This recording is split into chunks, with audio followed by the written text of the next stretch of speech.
Here we go, guys. This is the first match on stream from the round of 8. It is going to be Scuzzy versus Wavedash. The map is going to be GSL Bel'Shir Vestige. This is one of the new maps for GSL, if you guys have been watching GSL. So here we go.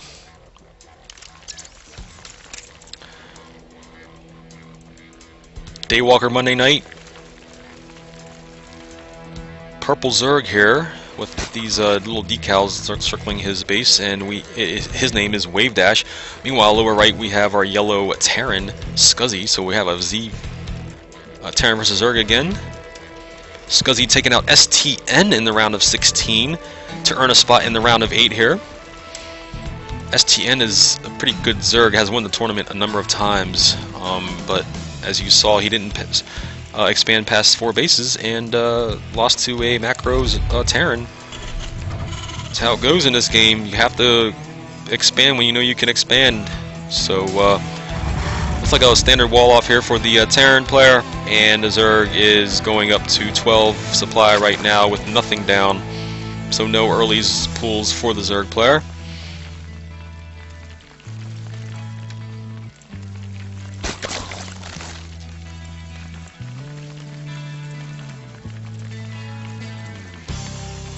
Two-player map, GSL Bel'Shir Vestiges. There's a couple of ways you can expand. Obviously, since you're spawning on the upper left and lower right, you can expand north to the north of your base if you're in the lower right, or to the left of your base, and exact opposite for the top left, to the right or to the south. So you can take your pick. Obviously, your natural is this base here for the top base, and it's this base here for your bottom base, but from there you have a choice, I guess. You know, you can expand over here, you can expand over here, whatever you want to do. You can even expand into the center if you want to. But yeah, these Zunlaga towers are nice, obviously, because you can see the movement of the army if it pushes out. So taking both of those Zunlaga towers in the game, very nice to see where the opponent's army is. It also gives you vision of part of this base. Like, you can probably see this gas, and to see that your opponent is there. Oh, we have a gas steal from the Zerg inside the Terran base. So the Zerg is playing old school and saying, hey, I want your gas. Oh, no, he does. He cancels and takes it again.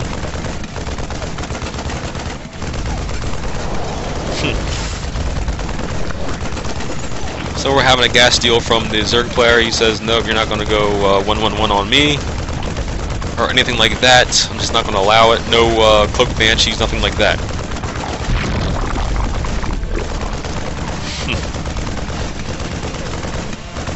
Keep canceling and remaking this extractor, because one marine cannot kill an extractor as it's being made.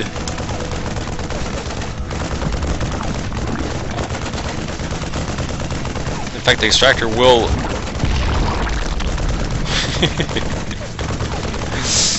oh my goodness. Anyways, the gas steal is happening, as you can see. Meanwhile, the natural is down and mining now for the Zerg player. Let's look at some APMs here now that this game is a little bit underway.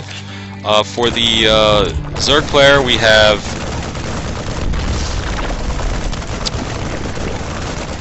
.95 APM, and for the Terran player, we have 104.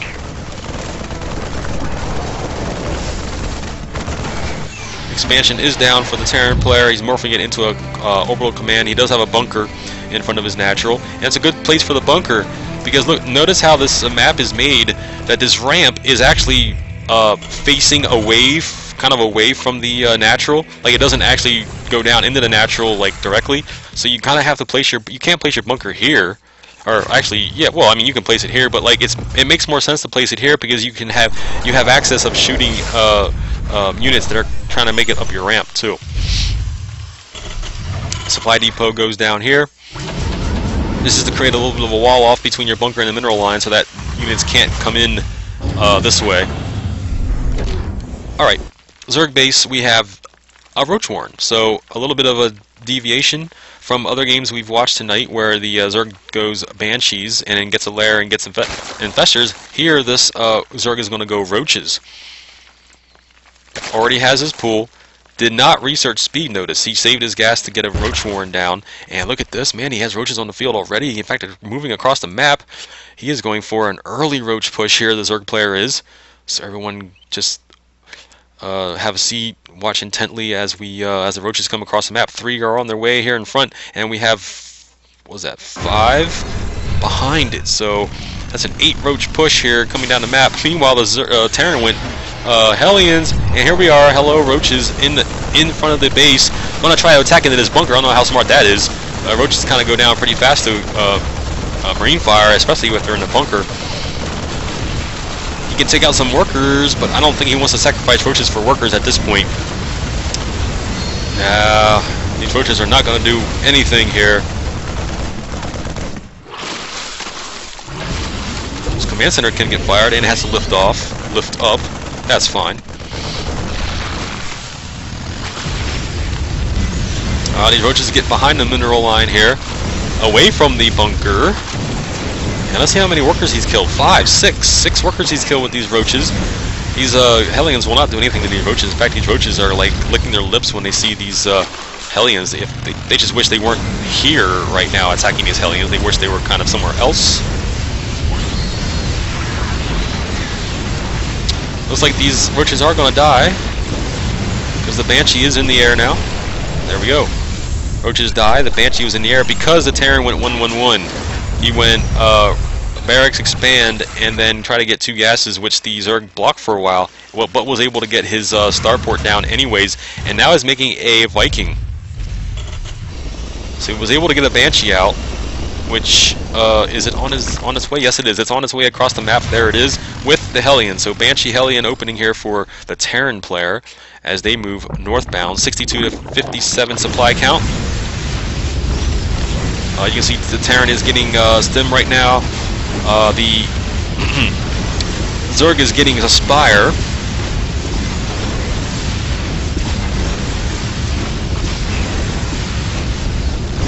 Oh, these Zerglings were roasted. That hatchery does finish. He's going to try to pull these queens over here as slow as they move. Can he get them over here in time? Let's look at the hatchery hit points here. 244, 215, 200. Less than 200 now. These queens are almost here. This hatchery's almost dead. And he does. He takes the hatch. He just loses 400 minerals because the queens weren't fast enough to get over there. Wow, what a pick-off by the Terran player. He was able to get that. And look, he goes home right away. He knows how big of a pick-off that was. Man, that was huge for the Terran. And look at this. Now he has a base up here with mules, mining. He's going to have such a large income. Let's see what his income is. Let's see what's Control I, right? There we go. 1,600 for the Terran. 1,800 now. 1,900 and growing. 2,000. It's just unfair, isn't it? The Terran doing all that with these 3 bases. Unbelievable. And that Zerg has to remake this 3rd base. Remember, he did get Lair, he did get a Spire down, and he's making Mutas and Zerglings, and now he's getting a Baneling Nest. Macro Hatch goes down in the main base also. So, Baneling Nest, Roach Warren, Spire. So he's going to have Roaches, Mutas, Zerglings, and Banelings. This Viking is flying around the map to pick off his Overlord. So this Terran is doing just about everything right in this game. 1 Muta to take out this Viking. Can he take it out? Who's going to win this battle, guys? The Viking wins the battle, but with 8 hit points. Uh-oh, this Banshee's here. Uh-oh, watch out, Banshee. Oh my gosh. He's going to lose a Viking and a Banshee here because he forgot to move the Banshee. Oh, poor Banshee goes down. That kind of stings, you know. That I don't know about that.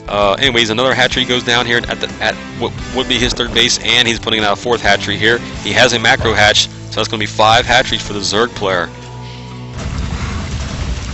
All right, so we saw the Terran saw the Mutas. So guess what he's putting up? He's putting up turrets at this 3rd base.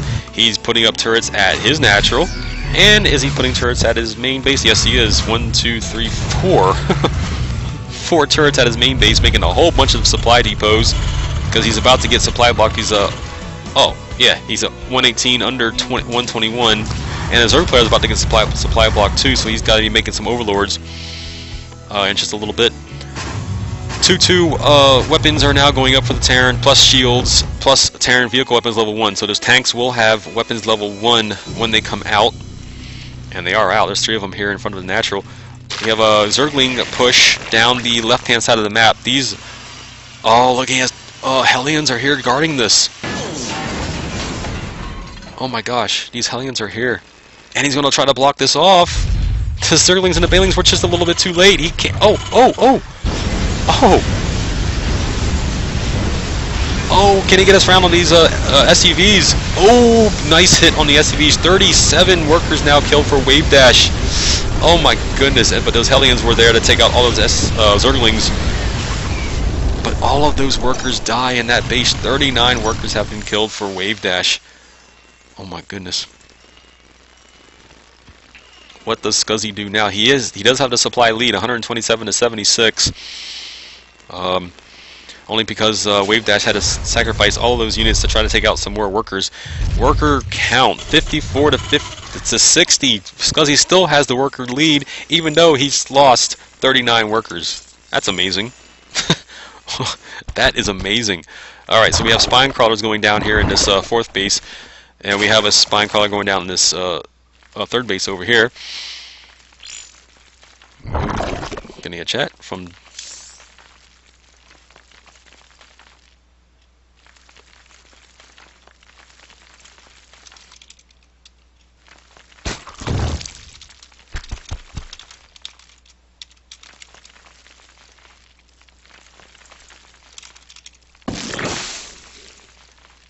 Alright guys, I'm sorry I had to take out from admin stuff from Danks. Yeah, Monkey put Danks on ignore, and I told him that if Monkey doesn't accept the lobby invites after 6 minutes to go ahead and forfeit him. So there you go, that's what Danks should do. Meanwhile, large army here. 177 supply for this Terran, 115 for Wavedash. This army is huge. It is moving on to the creep. It is going to try to attack right just down the throat of this Zerg player. I don't think there's much here for the Zerg to do, or can do. What has the Zerg been making? Anything? He's making 24 Zerglings right now. There was an Investor that was made that I saw on there. One Investor's going to get killed right off the bat. Oh my goodness. The Zerg player is not with it today. Oh, these Zerglings came in as a flank, and Wavedash just leaves the game. No GG.